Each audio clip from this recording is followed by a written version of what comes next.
Hi everyone, welcome to PiMath. आज हम पढ़ेंगे दो बिंदुओं के बीच की दूरी, डिस्टेंस बिटवीन टू पॉइंट्स पढ़ेंगे। तो आपके सामने व्हाइट बोर्ड पे लिखा है डिस्टेंस बिटवीन टू पॉइंट्स क्या होता है।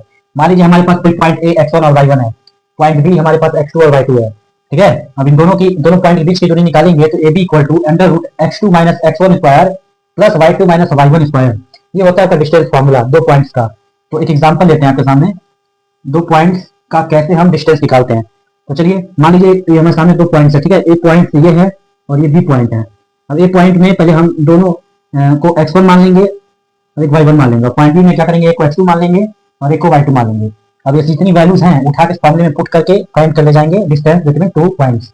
तो चलिए फाइंड करते हैं। ab equal to under root x2 की वैल्यू क्या यहाँ पे है -3 और x1 की वैल्यू क्या यहाँ पे -7, मतलब ऑलरेडी माइनस है, माइनस माइनस प्लस हो जाएगा, +7 स्क्वायर प्लस y2 की वैल्यू क्या है हमारे पास यहाँ पे 4 है, माइनस y1 की वैल्यू क्या है हमारे यहाँ, y1 की वैल्यू क्या है हमारे यहाँ, y1 की वैल्यू है 1 स्क्वायर। ठीक है, अब इसको सॉल्व करते हैं।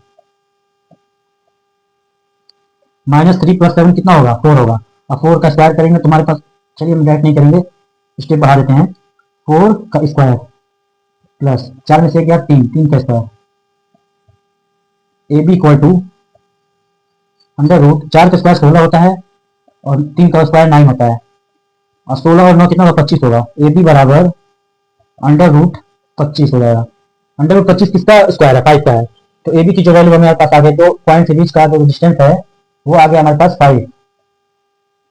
इन दोनों पॉइंट के बीच की दूरी क्या आ गई हमारे पास, 5 आ गई।